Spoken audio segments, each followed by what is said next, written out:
ಎಲ್ಲ ವೀಕ್ಷಕರಿಗೂ ನನ್ನ ನಮಸ್ಕಾರ. ಇಂದು ನಾವು ADHD ಚಂಚಲತೆ ಮತ್ತು ಅತಿ ಚಟುವಟಿಕೆ ಕಾಯಿಲೆಯ ಬಗ್ಗೆ ತಿಳಿದುಕೊಳ್ಳೋಣ. ಅದರಲ್ಲಿ ಸಮಸ್ಯೆಯ ಪ್ರಮುಖ ಕಾರಣಗಳು ಮತ್ತು ಗುಣಲಕ್ಷಣಗಳನ್ನು ತಿಳಿಯೋಣ. ಈಗ ನಾವು ADHD ಸಮಸ್ಯೆಗೆ ಪ್ರಮುಖ ಕಾರಣಗಳನ್ನು ತಿಳಿಯೋಣ.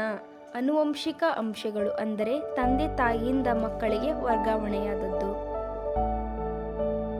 ತಾಯಿಯ ಗರ್ಭಾವಸ್ಥೆಯಲ್ಲಿ ವಿಷಕಾರಿ ಪದಾರ್ಥಗಳಿಗೆ ಒಡ್ಡಿಕೆ ಮತ್ತು ಜನನದ ಸಮಯದಲ್ಲಿ ತೊಂದರೆಗಳು.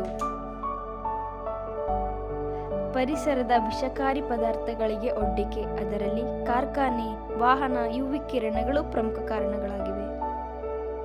ಮೆದುಳಿನ ರಚನೆ ಮತ್ತು ಕಾರ್ಯದಲ್ಲಿನ ವ್ಯತ್ಯಾಸಗಳು. ನ್ಯೂರೋಟ್ರಾನ್ಸ್ಮಿಟರ್ ಅಸಮತೋಲನೆ. ಆಹಾರ ಮತ್ತು ಪೌಷ್ಟಿಕಾಂಶಗಳ ಕೊರತೆಗಳು ಈ ಸಮಸ್ಯೆಯ ಪ್ರಮುಖ ಕಾರಣಗಳಾಗಿವೆ.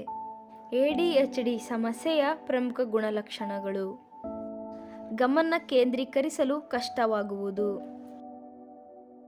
ನಿರಂತರ ಚಲನೆ, ಸಾಕಷ್ಟು ನಿದ್ದೆ ಪಡೆದರೂ ಸಾಲದ ಶಕ್ತಿ, ಅತಿಯಾಗಿ ಮಾತನಾಡುವುದು, ಹಠಮಾರಿತನ,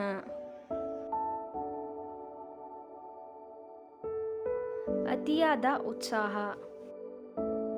ನವೀನ ಸಮಸ್ಯೆ ಪರಿಹಾರ: ಸೃಜನಾತ್ಮಕ ಚಿಂತನೆ. ADHD ಸಮಸ್ಯೆಯನ್ನು ಗುಣಪಡಿಸಲು ಸಾಧ್ಯವಿಲ್ಲ, ಆದರೆ ನಿಯಂತ್ರಿಸುವ ಕೆಲವು ಕ್ರಮಗಳು: ಧ್ಯಾನ ಮತ್ತು ಯೋಗಾಸನದ ಅಭ್ಯಾಸವನ್ನು ಅಳವಡಿಸಿಕೊಳ್ಳುವುದು. ಸಂವಹನ ಚಿಕಿತ್ಸೆ ಅಂದರೆ ಶಿಕ್ಷಕರು ಮತ್ತು ವಿದ್ಯಾರ್ಥಿಗಳ ಮಧ್ಯೆ ಚರ್ಚೆಯನ್ನು ಏರ್ಪಡಿಸುವುದು. ಮಕ್ಕಳು ತಂದೆ ತಾಯಿಗಳೊಂದಿಗೆ ಕೌನ್ಸಿಲರ್ ಅನ್ನು ಭೇಟಿ ಮಾಡುವುದು.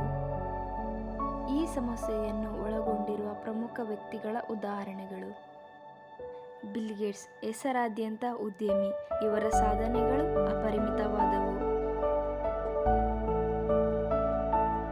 ಆಲಿಯಾ ಭಟ್ ಭಾರತದ ಹೆಸರಾದ್ಯಂತ ನಟಿ, ಇವರು ಕೂಡ ಈ ಸಮಸ್ಯೆಯನ್ನು ಹೊಂದಿದ್ದಾರೆ. ನಾವು ಸಿದ್ಧಪಡಿಸಿರುವ ADHDಯ ಭಿತ್ತಿಪತ್ರವಿದು. ಎಲ್ಲರಿಗೂ ಧನ್ಯವಾದಗಳು.